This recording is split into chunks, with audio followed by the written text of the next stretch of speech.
Welcome back to ESL Teachers Abroad. I'm Anya. And I'm Kareem. In our last episode, we delved into the do's and don'ts of dinner invitations, and a huge topic that came up was dress code. So many of our listeners asked for a deeper dive, so today, we're tackling exactly that. What to wear in public and at work in the UAE. It's a fantastic topic because the rules aren't always written down, but they're incredibly important. Dressing appropriately is a key sign of respect for the local culture and laws. Kareem, let's start with the big picture. What's the overarching principle for dressing in the UAE? The golden rule is modesty. The UAE is a modern global hub, but it's rooted in Islamic traditions. Modesty isn't about being frumpy, it's about being respectful and discreet. This applies to both men and women.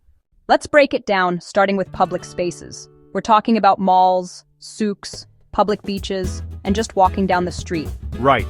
The key here is that you are in a shared public space with people from all over the world, including local Emirati families. You want to be mindful of their comfort. DOS for public dress.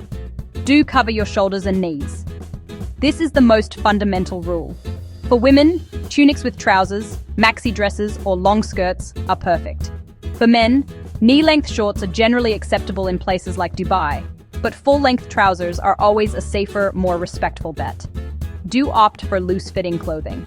Avoid clothes that are too tight or revealing. Do carry a scarf or pashmina. This is our #1 pro tip. It's versatile. You can use it to cover your shoulders if you're wearing a sleeveless top, or to drape over your head if you visit a mosque. Don'ts for public dress. Don't wear spaghetti straps, crop tops, or low-cut tops. Don't wear very short shorts, mini skirts, or leggings as pants. Avoid see-through clothing. And a big one. Don't wear swimwear outside of designated beach or pool areas. Walking through a mall in a bikini or just swim trunks is a major faux pas and could even lead to a fine from the authorities.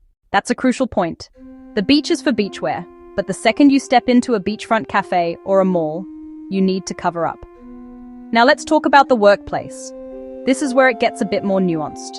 Absolutely. The professional dress code can vary dramatically depending on your industry. A tech startup in Dubai Internet City will have a very different vibe from a government entity in Abu Dhabi. Let's start with the corporate world, which includes multinational companies, finance, and tech.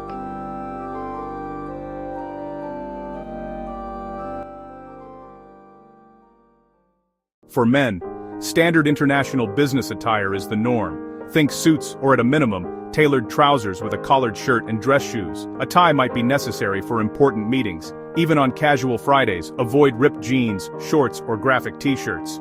For women, you'll see a wide range, but the principle of modesty still holds. Tailored trousers, blouses, knee-length or longer skirts, and sheath dresses are all appropriate. Keep blouses closed and sleeves at least to the elbow for more formal settings. Now, what about working for a local company or a government office? The expectations are often more conservative.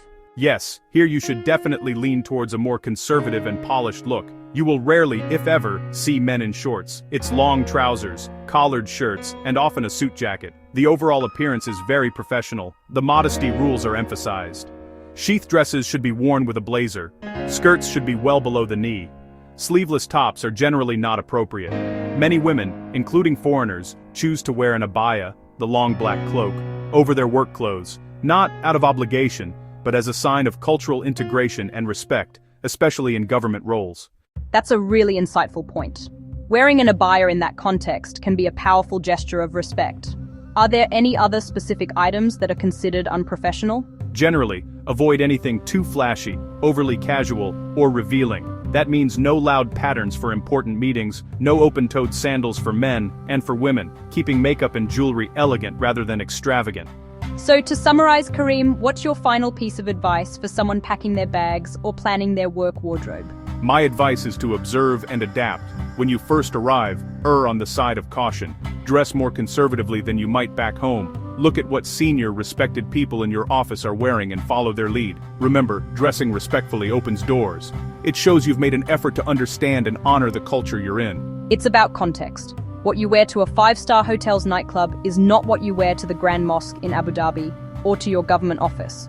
That awareness is key. Exactly. When in doubt, cover up. You will never be judged for being too modest, but you might face discomfort, official reprimands, or worse for being too revealing.